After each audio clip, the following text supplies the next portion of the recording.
नमस्कार, आदाब, सत श्री अकाल। स्वागत है आप सभी का आपके अपने YouTube चैनल पर। कैसे हैं आप सब?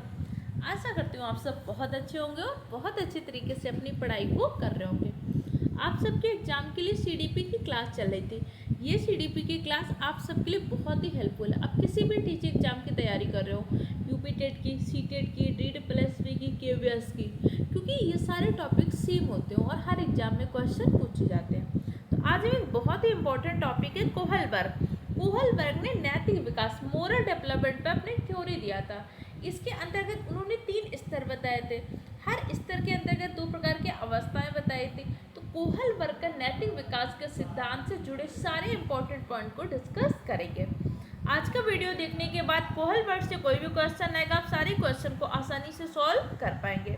कोई भी डाउट हो, कोई भी कंफ्यूजन हो तो कमेंट सेक्शन द्वारा पूछ सकते हैं। इसकी PDF आपको टेलीग्राम चैनल पर मिल जाएगी, जिसकी लिंक मैंने डिस्क्रिप्शन बॉक्स में डाल दिया है। स्टार्ट करते हैं अपनी क्लास को।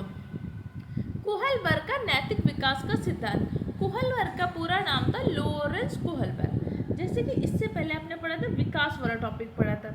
विकास के टॉपिक पे हमने कहा था विकास क्या होता है, वातावरण व वंशानुक्रम पर गुणनफल। और विकास क्या होता है, विकास के समस्त पक्ष आपस में अंतर्निहित होते हैं। ऐसा नहीं कि सिर्फ एक पक्ष में विकास हो रहा है तो व्यक्ति का व्यक्तित्व डेवलपमेंट होगा। शारीरिक विकास भी होना चाहिए, मानसिक विकास भी होना चाहिए, इसी के साथ साथ संज्ञानात्मक विकास होना चाहिए, सामाजिक विकास होना चाहिए, नैतिक विकास होना चाहिए। विकास के सभी पक्ष आपस में अंतर संबंधित होते हैं। तो कई बार ऐसे ही क्वेश्चन पूछ लेते हैं कि भैया नैतिक विकास का सिद्धांत किसने दिया था? नैतिक विकास का सिद्धांत दिया था लॉरेंस कोहलबर्ग ने। लॉरेंस कोहलबर्ग कहाँ के थे? तो लॉरेंस कोहलबर्ग आपके अमेरिका के मनोवैज्ञानिक थे। लॉरेंस कोहलबर्ग ने अपना सिद्धांत कब दिया था? लॉरेंस कोहलबर्ग ने अपना सिद्धांत दिया था 1958 में। इससे ज़्यादा आपसे क्वेश्चन नहीं पूछेगा। कोहलबर्ग का पूरा नाम क्या था? कोहलबर्ग का पूरा नाम था लॉरेंस कोहलबर्ग, जो कि अमेरिका के एक मनोवैज्ञानिक थे। इन्होंने नैतिक विकास के लिए अपना एक सिद्धांत दिया था, जिसे बोलते हैं कोहलबर्ग का नैतिक विकास का सिद्धांत। कोहलबर्ग ने कहा कि जब बच्चा बहुत छोटा होता है ना, उसके अंदर कोई नैतिकता नहीं होती है, उसके अंदर ऐसी कोई भावना नहीं होती कि हमें इसकी हेल्प करनी है, कि हमें इसकी शेयरिंग करना है, कि हमें केयरिंग करना है। धीरे धीरे क्या होता है, उसका विकास होता है। तो कोहलबर्ग ने नैतिक विकास की अवस्था को जो चरण डिवाइड किए, 4 वर्ष से स्टार्ट किया। उन्होंने कहा कि 4 वर्ष से पहले के बच्चे में तो कोई नैतिकता होती नहीं है। भाई 2 से 3 साल के बच्चे को नैतिकता क्या पता है? उसे तो अपने खाने के लिए, अपने छोटे छोटे काम के लिए किसी और के ऊपर डिपेंड है। उसकी माँ उसको खाना खिला रही, उसके माँ उसको पानी पिला रही, तो उसके अंदर नैतिकता कहाँ से आ जाएगी? तो कोहलबर्ग ने अपने सिद्धांत में नैतिक विकास के 3 स्तर बताए। पहला स्तर होता है पूर्व परंपरागत स्तर, जिसे हम बोलते हैं प्री कन्वेंशनल स्टेज। दूसरा होता है आपका परंपरागत स्तर, जिसे हम बोलते हैं कन्वेंशनल स्टेज। तीसरा होता है आपका उत्तर परंपरागत स्तर, जिसे हम बोलते हैं लेटर कन्वेंशनल एज। ठीक है, अब हर के एज ग्रुप क्या होते हैं? जो प्री कन्वेंशनल होता है, इसका एज ग्रुप होता है आपके 4 वर्ष से लेकर 10 वर्ष के बच्चे। जबकि आपका परंपरागत स्तर कितना होता है? परंपरागत स्तर में 10 से 13 वर्ष के बच्चे आते हैं। उत्तर परंपरागत में क्या होता है? 10 वर्ष से अधिक के बच्चे आते हैं। 10 वर्ष से अधिक के आप किसी भी एज ग्रुप में हो, किस में आओगे? उत्तर परंपरागत स्तर में। तीनों के आपको एज ग्रुप याद होना चाहिए, क्योंकि एग्जामिनर में आजकल क्वेश्चन क्या हो रहा है, डायरेक्ट फैक्ट नहीं पूछ रहा है, इनसे जुड़े हुए क्वेश्चन पूछ लेता है, एग्जाम्पल देता है, पूछ लेगा ये किस चरण में है, या इस तरीके का बच्चा व्यवहार कर रहा है तो कोहलबर्ग के अनुसार किस स्तर में आएगा। इसलिए तीनों की एज वर्ग आपको याद होने चाहिए। कई बार डायरेक्ट भी पूछ लेते हैं। अब हम तीनों के बारे में अलग अलग पढ़ते हैं। इतनी बात आपको समझ में आ रही कि नहीं आ रही? अगर कोई दिक्कत हो तो आप मुझे कमेंट सेक्शन में लिख दीजिएगा, और अपने छोटे छोटे शॉर्ट नोट जरूर बनाइए।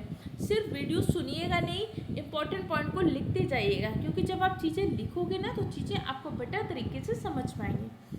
तो सबसे पहले नैतिक विकास क्या होता है? जैसे हमें पता होता है कि भैया सच बोलना अच्छी बात है, अपने से बुजुर्गों को, बच्चों का ध्यान रखना है, ये सारी चीज़ें धीरे धीरे कहीं ना कहीं हमारे माइंड में होती है कि नहीं होती? एक चीज़ होती सामाजिकरण। सामाजिकरण का मतलब क्या होता है? जैविक मानव से सामाजिक मानव बनने की प्रक्रिया क्या होती है? सामाजिकरण।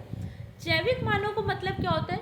जैसे एक बच्चे का होता है, उसे नहीं पता होता कि उसके सामने कोई बैठा है तो हम उसे खाने के लिए पूछना है कि पानी के लिए पूछना है।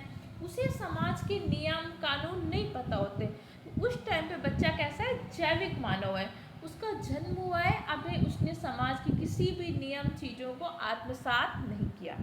लेकिन धीरे धीरे उसको ये सारी चीज़ें कि भाई हमारे घर में कोई आ रहा है तो हम बोलते हैं अरे इसको नमस्ते करो, जरा इनको पैर छू लीजिए, जरा जाके जाइए पानी दे के आइए, जरा कोई आया है तो उससे अच्छे से बात करिए। ये धीरे धीरे अपने बच्चों को सिखाते हैं कि नहीं सिखाते? क्योंकि तो धीरे धीरे हम बच्चों को अच्छी चीज़ें सिखाते हैं, यही सामाजिकरण है। और सामाजिकरण में भी हम कुछ गुड हैबिट्स सिखाते हैं बच्चों को। वही गुड हैबिट्स को सिखाना ही आपका क्या है, नैतिक विकास। आजकल तो बच्चों के लिए मोरल साइंस की कलम बुक भी आ रही है, आप सबने पढ़ाई भी होगी अगर आज आप टीचर हैं। तो पहली बात आपको नैतिक विकास समझ में आया। दूसरा, लॉरेंस कोहलबर्ग ने अपने नैतिक विकास के सिद्धांत में कितने स्तर बताए? लॉरेंस कोहलबर्ग ने अपने नैतिक विकास के सिद्धांत में 3 स्तर बताए। लॉरेंस कोहलबर्ग कहाँ के मनोवैज्ञानिक थे? तो लॉरेंस कोहलबर्ग अमेरिका के मनोवैज्ञानिक थे। इन्होंने अपने नैतिक विकास का सिद्धांत कब दिया था? 1958 में। सन याद रहेगा तो भी कोई बात नहीं, नहीं याद रहेगा तो भी परेशान होना है, सन नहीं पूछेगा। नैतिक विकास के सिद्धांत में इन्होंने 2 शब्दों के बारे में बात किया, एक नैतिक दुविधा, एक नैतिक तर्कड़ा। नैतिक दुविधा क्या होती है, नैतिक तर्कड़ा क्या होती है, हम बाद में पढ़ेंगे। पहले में एक बात समझनी है, कोहलबर्ग ने क्या किया था?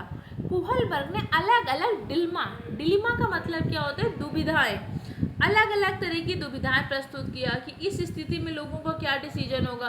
इन कोहलबर्ग की जो सबसे प्रसिद्ध डिलेमा हुई है वो ये हिंज की डिलेमा। हिंज नामक एक व्यक्ति पर इन्होंने डिलेमा प्रस्तुत किया था कि भाई उसकी वाइफ क्या होगी, बहुत ज़्यादा बीमार हो गई। अब जब उसकी वाइफ बहुत ज़्यादा बीमार होगी, बहुत क्रिटिकल स्टेज में थी, उसी टाइम पर वहाँ के डॉक्टर ने क्या कर लिया, एक मेडिसिन खोज लिया कि उस मेडिसिन से हिंज की वाइफ बच सकती थी। लेकिन डॉक्टर ने क्या कर दिया, डॉक्टर ने भी उस दवा की रेट क्या कर दी, बहुत 20 गुना 30 गुना बढ़ा दीजिए। अब भाई कोहलबर्ग, हिंज के पास तो इतना पैसा नहीं था कि वो मेडिसिन खरीद ले। फिर हिंज के माइंड में आता है कि ऐसा करता हूँ कि मैं दवा को क्या करता हूँ, चुरा लेता हूँ। अब उस टाइम पे अगर हिंज ने दवा को चुराने का सोचा तो कहीं ना कहीं तो चोरी करना गलत बात है कि नहीं है? तो हिंज गलत कर रहा है कि नहीं गलत कर रहा है? फिर उसी टाइम पर उन्होंने बच्चों से क्वेश्चन पूछा, अगर हिंज गलत कर रहा है तो कहीं ना कहीं तो डॉक्टर भी गलत कर रहा है, अपनी दवा के दाम 20 से गुना 30 गुना बढ़ाकर ले रहा है। तो यही सारी डिलेमा है। इस डिलेमा में नैतिक तर्कणा भी आती है, नैतिक दुविधा भी आती है। वो क्या है उसको हम आगे पढ़ेंगे।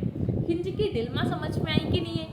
अगर आपसे क्वेश्चन पूछ लेगा हिंज की डिलेमा का संबंध किससे, कोहलबर्ग के नैतिक विकास के सिद्धांत है। कोहलबर्ग ने अपने नैतिक विकास के सिद्धांत में कितने स्तर बताए?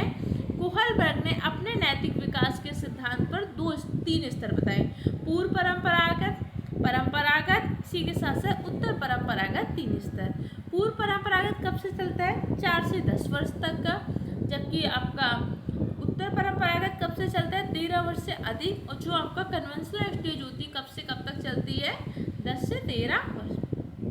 और हर स्तर में क्या होते हैं, 2 स्तर होते हैं, इस बात को ध्यान रखिएगा। जैसे पूर्व परंपरागत स्तर में इसके 2 स्तर होते हैं, दंड और आज्ञापालन, साधनात्मक, सापेक्षवाद, उन्मुक्ता।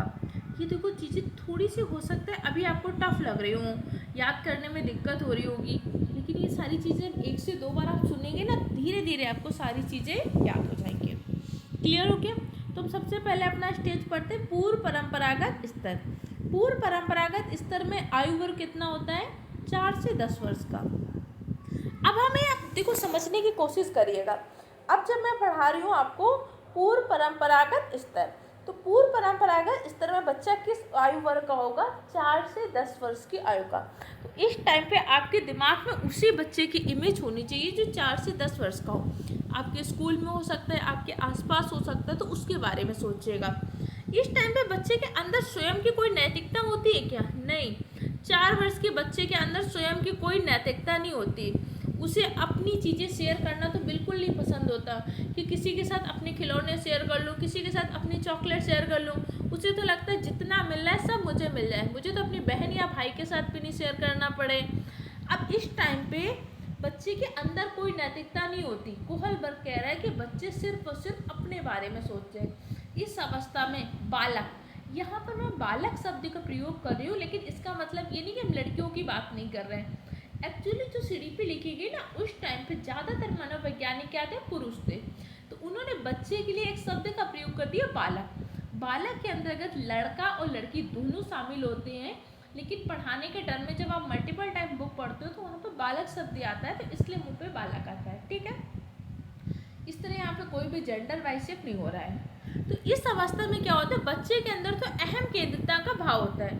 अपने घर में आप देख लीजिएगा, 4 से 5 साल का बच्चा, उसे तो लग रहा है आप जो भी लेके आ रहे हो, टॉफ़ी चॉकलेट सब मुझे दे दो, किसी को मत शेयर करो, वो सिर्फ अपने बारे में सोचता है। उसके अंदर से कोई नैतिकता नहीं होती कि हाय मुझे अपने दोस्तों के साथ शेयर करके खाना है, कि अपने फ्रेंड के साथ शेयर करना है, कि अपनी बहन के साथ शेयर करना है। कोहलबर्ग कह रहे हैं इस अवस्था में बालक के अंदर सिर्फ क्या होती, अहम केंद्रता, वो सिर्फ स्वयं को ध्यान में रखकर सोचता है और अपनी आवश्यकताओं के बारे में सोचते हैं। उन्हें लगता है हमें जो चाहिए हमें मिलता रहे, बस सब कुछ बढ़िया है। लेकिन इस अवस्था में माता पिता भी बच्चों को नैतिक विकास करने का प्रयास कर रहे होते हैं कि नहीं। तो कोहलबर्ग कहता है पूर्व परंपरागत स्तर में 2 प्रकार के अवस्थाएं आती हैं। पहली अवस्था को कहते हैं दंड पुरस्कार आज्ञा पालन अभियोक्ता, या जिसी को हम बोलते हैं पनिशमेंट से। इस टाइम में बच्चा अगर कोई भी नैतिकता करता है तो उसका सिर्फ एक वजह होती है नैतिकता करने की, दंड से बचना चाहता है। अगर उसे समझ में आ गया, या तो फिर क्या करना, वो प्रशंसा पाना चाहता है। पहली बात समझिएगा, या तो नैतिक काम कोई करता है तो पहला रीजन होता है कि भाई वो दंड से बचना चाहता है। मम्मी बोलती है कि आपके पास 4 चॉकलेट है तो 2 चॉकलेट अपनी बहन के साथ शेयर करिए, 2 चॉकलेट आप लीजिए वरना अभी हो जाएगी आपकी पिटाई। तो सिर्फ माँ की डांट से बचने के लिए क्या करता है, चॉकलेट को शेयर कर देता है। तो कोहलबर्ग कह रहा है कि पूर्व परंपरागत स्तर का जो पहला अवस्था होती है दंड पुरस्कार आज्ञा पालन अभिमुखता। अगर वो बच्चा कोई भी नैतिक काम करता है तो उसका सिर्फ एक रीजन होता है, या तो वो दंड से बचना चाह रहा है, या तो फिर वो क्या करना चाहता है, प्रशंसा पाना चाह रहा है कि भाई माँ, समाज में, स्कूल या टीचर में ये बच्चा तो देखिए कितना अच्छा है, सारी चीज़ें शेयर करता है अपने दोस्तों के साथ, अपने भाई बहन के साथ। तो कोहलबर्ग कह रहा है कि दंड पुरस्कार आज्ञा पालन अभियोक्ता में अगर बच्चा नैतिक रूप से कुछ काम करता है तो उसका पहला रीजन होता है या तो दंड से बचना चाहता है, दूसरा क्या होता है, या तो प्रशंसा पाना चाहता है। इतनी बात समझ में आई कि नहीं आई। अब देखो ये सारे पॉइंट आपको याद होने चाहिए। अवस्था के नाम याद हो ना हो, लेकिन इसका मतलब क्या वो आपको पता होना चाहिए। पूर्व परंपरागत स्तर में बच्चा किस आयु वर्ग का होगा? पूर्व परंपरागत स्तर का बच्चा 4 से 10 वर्ष की आयु वर्ग का होगा। 4 से 10 वर्ष के आयु वर्ग में क्या बच्चे के अंदर स्वयं नैतिकता पाई जाती है? नहीं, इस अवस्था में बच्चे के अंदर स्वयं कोई नैतिकता नहीं पाई जाती। वो बाह्य नैतिकता द्वारा प्रभावित होता है, या बाह्य नैतिकता के द्वारा दंड से बचने के लिए, प्रशंसा के उससे वो ऐसे प्रकार की नैतिकता के काम करता है। इसी में एक दूसरी अवस्था होती है कारण सापेक्ष व आत्म अभिरुचि। ये इसी को हम बोलते हैं अहम भाव, पर्सनल यूजफुलनेस। वो उसी के साथ शेयर करता है जो उसके लिए यूजफुल होता है। कहते हैं कि भैया अगर आज तुम मेरे साथ चॉकलेट शेयर कर रहे हो तो कल मैं आपके साथ अपना चिप्स शेयर कर लूँगा। आज तुम अपने साथ छोले भटूरे लेके आए हो ना लंच में, तो आज अगर तुम मेरे साथ छोले भटूरे शेयर करोगे तो कल मैं डोसा आपके साथ शेयर करूँगा। मतलब पहला अवस्था तो क्या होगी, बच्चे दंड से बचने के लिए या पुरस्कार प्रशंसा पाने के लिए नैतिकता दिखाते हैं। उसने कहा कि जैसे जैसे बच्चा थोड़ा बड़ा होता है, 7 से 8 साल के, 9 साल का होता है, उस अवस्था में उसके अंदर एक भावना आ जाती है। अभी उसके अंदर ऐसी कोई नैतिकता की भावना नहीं आई कि मुझे लोगों के साथ शेयर करना है, शेयरिंग केयरिंग बहुत अच्छी चीज़ होती है। वो तो सिर्फ इसलिए शेयर कर रहा है कि भैया अगर आज आप मेरे साथ छोला भटूरा शेयर करोगे टिफ़िन में तो अगली बार मैं डोसा लेके आऊँगा तो आपके साथ शेयर करूँगा। आपने कई बार अपने छोटे बच्चों के साथ कुछ सुना भी होगा, जैसे बच्चों से बोलो गंदी बात आपको तो शेयर करना चाहिए, अरे उसने भी तो मेरे साथ नहीं शेयर किया था, जब उसने मुझे नहीं दिया था तो मैं उसे क्यों देता। इस तरह की बातें आप सुनते हो कि नहीं सुनते हो? तो पूर्व परंपरागत स्तर आपको समझ में आया कि नहीं आया? पूर्व परंपरागत स्तर का पहला स्तर क्या होता है? दंड पुरस्कार आज्ञा पालन। आज्ञा पालन का भाव दंड और पुरस्कार पर आधारित होता है। दंड से बचने के लिए या पुरस्कार की प्राप्ति के लिए बच्चा आज्ञा पालन करता है। बच्चे के अंदर कोई भी नैतिकता नहीं होती। अब क्वेश्चन पूछ सकता है कि भैया किस अवस्था में, किस चरण में बच्चे के अंदर नैतिकता का अभाव होता है? तो कौन सा स्तर होता है? पूर्व परंपरागत स्तर प्री कन्वेंशनल स्टेज में बच्चे के अंदर स्वयं से कोई भी नैतिकता नहीं होती है। दूसरा क्या होता है, कारण सापेक्ष व आत्म अभिरुचि। देखो इस टॉपिक को मैं टाइम दे रही हूँ, कई बार चीज़ें पढ़ा रही हूँ क्योंकि ये टॉपिक इम्पोर्टेंट है, इससे क्वेश्चन पूछा जाता है। ये बच्चे के क्या होते हैं, अहम केंद्रता का उदाहरण होता है। अब इस टाइम पे बच्चे को कोई दंड का भय नहीं है, बच्चे को कोई प्रशंसा की इच्छा नहीं है, फिर भी कुछ नैतिक काम करता है, लोगों के साथ कुछ शेयर कर रहा है, लोगों की हेल्प कर रहा है। आज वो आपको पेंसिल दे रहा है तो सिर्फ इसलिए दे रहा है कि कल मुझे ज़रूरत पड़ेगी तो आप मेरे साथ अपने कलर शेयर करना, कल मैं पेंसिल ना लाऊं तो आप मेरे साथ शेयर कर देना। आज मैं आपकी होमवर्क की कॉपी इसलिए दे रहा हूँ ताकि कल मैं स्कूल ना आऊँ तो आप मुझे होमवर्क की कॉपी दे देना। इस टाइम पे बच्चा क्या अपनी आवश्यकता के अनुसार, इसी अवस्था को हम बोलते हैं टिट फॉर टैट वाला। ये क्वेश्चन एग्जाम में पूछा गया, टिट फॉर टैट, बच्चे जैसे के साथ तैसा का व्यवहार किस अवस्था में करते हैं, पूर्व परंपरागत स्तर के कारण सापेक्ष आत्म अभिरुचि की अवस्था में, कि भैया तुम हमारे साथ अच्छा व्यवहार करोगे तो हम भी आपके साथ अच्छा व्यवहार करेंगे, तुम हमसे चीज़ें शेयर करोगे तो हम भी आपके साथ चीज़ें शेयर करेंगे। इतनी बात आपको समझ में आ गई कि नहीं आई? स्टेज ऑफ मॉरल डेवलपमेंट आपको समझ में आया? पहला स्टेज क्या है, प्री कन्वेंशनल एज आपको समझ में आया क्या? तो कुछ मनोवैज्ञानिक इसको 3 से 7 वर्ष का मानते हैं। तो अगर आपके एक्शन में 3 से 10 वर्ष का ना हो तो उस टाइम पे आप क्या कर सकते हो, इसको 3 से 7 वर्ष का टिक कर सकते हो। अन्यथा आपका क्या है कि 4 से 10 वर्ष का या 3 से 10 वर्ष का है, क्योंकि अलग अलग मनोवैज्ञानिक इसको कई बार अलग अलग भी मान लेते हैं। लेकिन अगर ऑप्शन में 4 से 10 वर्ष है तो आप हमेशा 4 से 10 वर्ष को ही टिक करिएगा, ध्यान रखिएगा। तो पहली आपको समझ में आ गया, पहली बार वो नैतिकता क्यों करते हैं भैया, अवॉइड द पनिशमेंट, या तो पनिशमेंट से बचना चाहते हैं या तो प्रेज प्रशंसा पाना चाहते हैं। दूसरा सेल्फ इंटरेस्टेड, या फिर वो करते हैं यूजफुल फॉर अवर, अगर आप मेरे लिए यूजफुल होगे तो मैं आपके लिए हेल्प कर दूंगा, टिट फॉर टैट वाला काम करते हैं। इतनी बात समझ में आ गई। अब हम दूसरा स्तर पढ़ते हैं। दूसरा परंपरागत नैतिक स्तर जो कि 10 से 13 वर्ष के मध्य में होता है। इस अवस्था में बच्चे क्या करते हैं, नैतिक मानक को अपने व्यवहार में समाहित करने का प्रयास करते हैं। अब वास्तव में धीरे धीरे बच्चे के अंदर क्या हो रहा है, उसके समझ का विकास हो रहा है, बच्चे के अंदर नैतिकता आ रही है।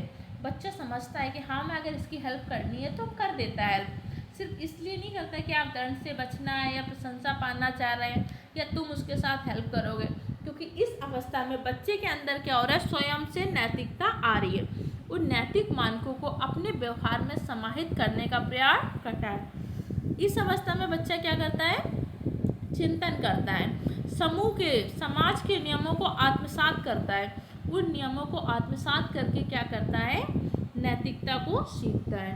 तो किस अवस्था में बच्चा क्या करता है, नैतिकता का अभाव होता है, पूर्व परंपरागत स्तर में। किस स्तर में बच्चे के अंदर स्वयं नैतिकता उत्पन्न हो जाती है, किस स्तर में बच्चे समाज के नियमों से सीखकर नैतिकता को आत्मसात करते हैं, कन्वेंशनल स्टेज में। इतनी बात समझ में आ गई कि नहीं आ? अब जब बच्चा क्या कर रहा है, खुद से सोच रहा है, अमूर्त चिंतन कर रहा है, मूर्त चिंतन। अमूर्त और मूर्त चिंतन आपको समझ में आता है? अमूर्त का मतलब होता है जो चीज़ें हमारे सामने नहीं है फिर भी हम सोचते हैं। फ्यूचर हमारे सामने तो नहीं होता, लेकिन कहीं ना कहीं हम फ्यूचर के बारे में सोच रहे होते हैं ना, तो ये क्या है, अमूर्त चिंतन।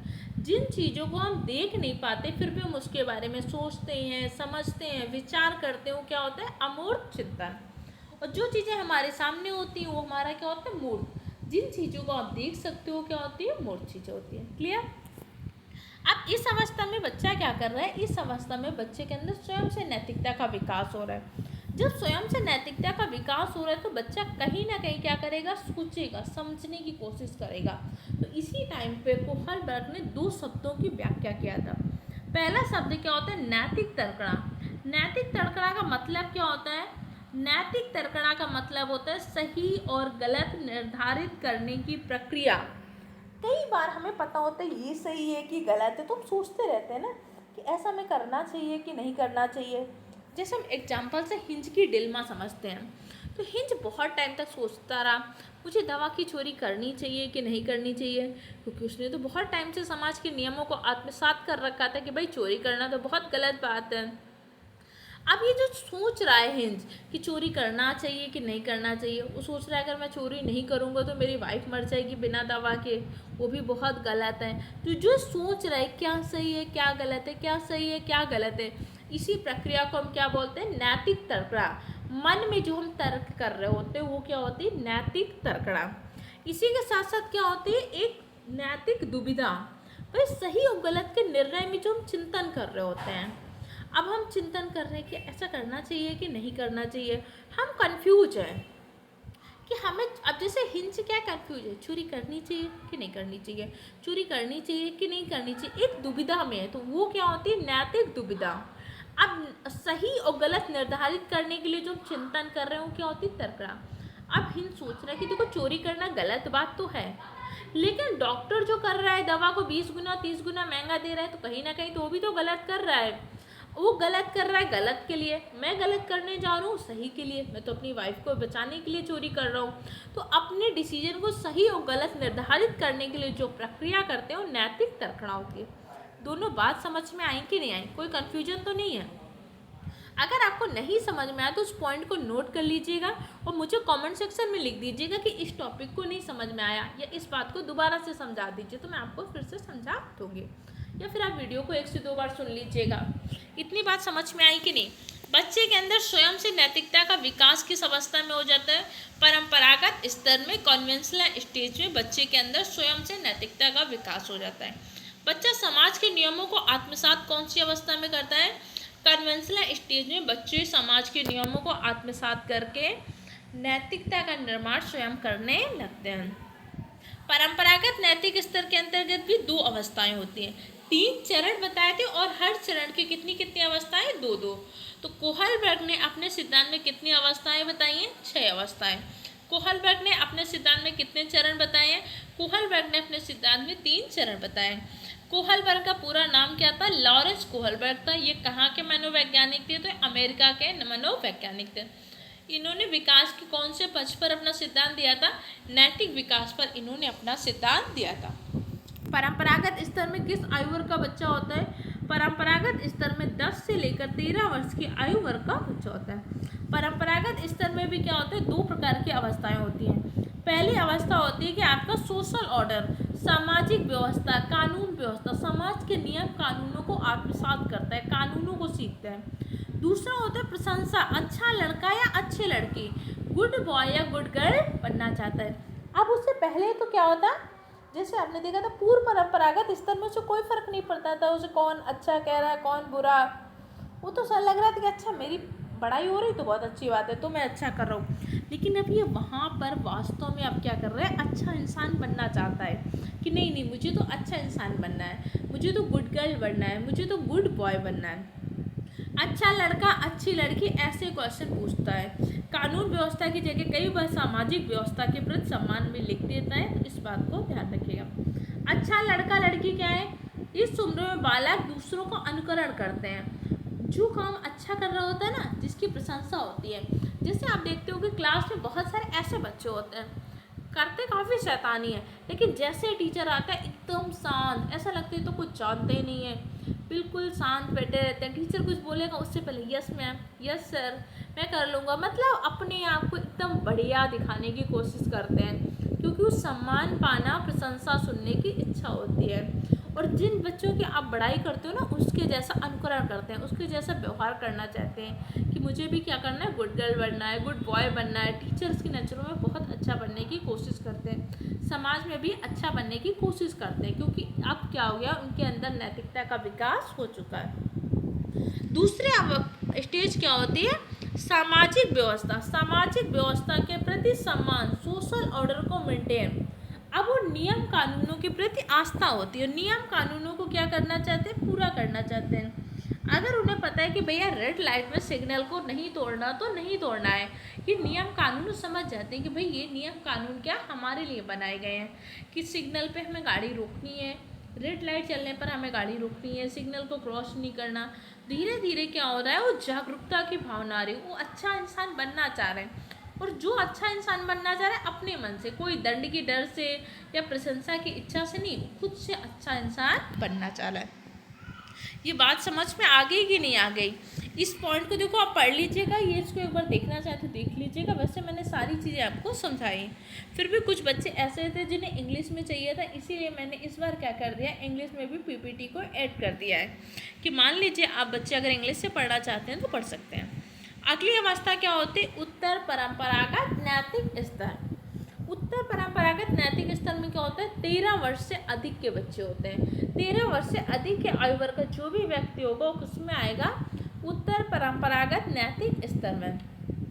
अब इस टाइम पे व्यक्ति क्या कर रहे हैं, अपने परिवार को, अपने समाज को, अपने राष्ट्र को महत्व देता है और समाज के स्वीकृत व्यवस्था के अंतर्गत काम करता है। पहले अवस्था में आपने क्या देखा, पूर्व परंपरागत स्तर में बच्चा सिर्फ अपने बारे में सोच रहा है, अहम केंद्रित है, मैं ही सब कुछ हूँ, चॉकलेट टॉफी सब की बरसात सिर्फ मेरे ऊपर हो, ना मेरे भाई को मिले ना मेरे दोस्त को मिले। फिर दूसरा अवस्था आया भैया परंपरागत स्तर। परंपरागत स्तर में धीरे धीरे उसके अंदर कुछ नैतिकता आई, उसे लगा नहीं नहीं लोगों को भला करना चाहिए, मुझे भी अच्छा इंसान बनना चाहिए। अब आया उत्तर परंपरागत स्तर। अब वो समाज को, राष्ट्र को, अब वो सिर्फ अपने परिवार को नहीं, अपने समाज को, अपने राष्ट्र को भी महत्व देता है कि नहीं मुझे देश के लिए भी कुछ करना है, मुझे सेना में जाना है, मुझे आर्मी में जाना है, देश के लिए करना है, देश के लिए मर मिटने का जज्बा होता है, अपने समाज को बदलना है, ऐसी सारी सोच आती है। ठीक है, और ये सबसे उच्च स्तर का होता है। इसकी भी दो अवस्थाएं होती हैं। पहली अवस्था होती है सामाजिक अनुबंध, दूसरी होती है सार्वभौमिक सिद्धांत। सामाजिक अनुबंध क्या होते हैं, या social contract and human relation, कि सामाजिक समझौते के साथ मानव का संबंध कैसा हो जाता है। दूसरा होता है यूनिवर्सल एथिक्स प्रिंसिपल, कुछ सार्वभौमिक प्रिंसिपल का निर्माण करना है। अब जैसे सामाजिक अनुबंध में क्या होता है, समाज के साथ अनुबंध स्थापित करने लगते हैं कि भाई हमें समाज के नियम कानूनों को मानना है। ये बात तो समझ गए कि भैया हमें क्या करना है, समाज के नियम कानून को मानना है, समाज के नियम कानून को पूरा करना है। लेकिन यहाँ पर उन्होंने एक बात और समझ लिया कि भैया समाज के नियम कानूनों में कई बार हमें, वैसे तो रेड लाइट में सिग्नल तोड़ना गलत है, नहीं तोड़ना चाहिए, हमें वेट करना चाहिए। लेकिन इस अवस्था में बच्चा समझ गया है कि अगर हमें लग रहा है कि मेडिकल इमरजेंसी है तो उस टाइम पे अगर मैं सिग्नल तोड़ के भी चला जाऊंगा तो कोई बात नहीं। समाज के साथ एक अनुबंध स्थापित कर रहा है, लेकिन वहाँ पर अपने नियमों का भी प्रयोग कर रहा है। वैसे वहाँ पर उसने क्या कहा कि भैया रेड लाइट नहीं तोड़नी चाहिए, सिग्नल नहीं तोड़ना चाहिए, लेकिन सामाजिक अनुबंध में समझ कर रहा है कि वैसे तो नहीं तोड़ना चाहिए, लेकिन ज़रूरत पड़ जाए तो हम तोड़ भी सकते हैं। इस तरीके का बच्चे के अंदर दिमाग आ जाता है। झूठ बोलना गलत है, सही बात है, लेकिन कहता है किसी भले के लिए, किसी के भले के लिए अगर झूठ बोल भी दें तो बोल देना चाहिए। इस तरीके की सोच आ जाती है। अगला होता है सार्वभौमिक सिद्धांत, अपने अंतःकरण के आधार पर अपने आदर्श। अभी तक क्या कर रहा था, समाज के नियम कानून के अनुसार चल रहा था, फिर धीरे धीरे उसने समाज के नियम कानून में थोड़ा सा चेंज किया कि वैसे तो भाई समाज का नियम है, हमारे देश का, सरकार का नियम है, झूठ नहीं बोलना चाहिए, लेकिन उसे लगा अगर किसी को बचाने के लिए, किसी के हेल्प करने के लिए, किसी का भला करने के लिए झूठ बोलना पड़े तो बोल सकते हैं। वैसे तो रेड लाइट सिग्नल नहीं तोड़ना चाहिए, लेकिन अगर लग रहा है किसी की जान पर बना है तो हम क्या कर सकते हैं, रेड लाइट सिग्नल तोड़ सकते हैं। ये तो उसने सीख लिया सोशल कॉन्ट्रैक्ट और ह्यूमन रिलेशन में। अगला और आखिरी चरण अवस्था है सार्वभौमिक सिद्धांत, यूनिवर्सल एथिक्स। इसमें अपने अंतःकरण के आधार पर आदर्श और आचरण का निर्माण। जैसे एक टाइम आता है ना, हम कहते हैं हम कुछ भी कर लेंगे लेकिन अपने उसूलों के साथ समझौता नहीं करेंगे, अपने आदर्श के साथ समझौता नहीं करेंगे। कई बार होता है ना कि हम करेंगे, बहुत सारी चीज़ें करेंगे, लेकिन कुछ ऐसे काम आ जाते हैं जब हमें लगता है कि कितनी भी कीमत दे दो, इसके लिए हमें कितनी भी कीमत चुकानी पड़ जाए, लेकिन हम अपने उसूलों के साथ, आदर्श के साथ समझौता नहीं करेंगे। जैसे इसका एक एग्जाम्पल सीटेट के एग्जाम में पूछा गया था। एक व्यक्ति कहता है कि मैं टैक्स नहीं पे करूँगा। क्यों? उसका कहता है कि मैं टैक्स इसलिए नहीं पे करूँगा क्योंकि सरकार हमसे टैक्स में पैसा लेती है, लेकिन इन सब पैसे का प्रयोग क्या करती है सरकार, अपने चुनावी फायदे के लिए करते हैं। तो कह रहा है मैं तो टैक्स ही नहीं पे करूँगा, सरकार हमसे टोल टैक्स लेती है, सड़कें हमें अच्छी नहीं मिल रही, तो उसने अपना आदर्श बना लिया कि मैं पैसा पे कर रहा हूँ देश के विकास के लिए, लेकिन सरकार तो उससे देश का विकास नहीं कर रही, तो क्या कर रहा है, कह रहा है मैं तो टैक्स ही नहीं पे करूँगा। तो यहाँ पर उसने समाज के नियम के आधार पर नहीं, अपने अंतःकरण के आधार पर अपने आदर्श और आचरण का निर्माण कर लिया। ये था आपका कोहल वर्ग का नैतिक विकास का सिद्धांत आपको समझ में आया कि नहीं आया। कोई दिक्कत, कोई कन्फ्यूजन हो कमेंट सेक्शन द्वारा पूछ देगा। कोई ऐसा पॉइंट लग रहा है नहीं समझ में आया, कमेंट सेक्शन में लिख दीजिएगा कि इसको रिपीट कर दीजिए। मैं शॉर्ट्स वीडियो बना के या किसी भी तरीके में आपको उसको समझा दूँगी। पढ़िएगा, मेहनत करिएगा। सीडीपी थोड़ी सी समझने में मुश्किल होती है, लेकिन जब आपको आने लगेगी तो आप बहुत आसानी तरीके से कर लेंगे। और कोई दिक्कत, कन्फ्यूजन हो कमेंट सेक्शन द्वारा पूछ सकते हैं। नोट्स आपको इसके टेलीग्राम चैनल पर मिल जाएंगे, जिसकी लिंक मैंने डिस्क्रिप्शन बॉक्स में डाल दी। पढ़िए, मेहनत करिए, एक अच्छे नागरिक बनिए, समाज में एक अच्छे इंसान बनिए, महिलाओं का, बच्चों का, सैनिकों का सम्मान करिए। सब कुछ बनिएगा, लेकिन एक अच्छा इंसान जरूर बनिएगा।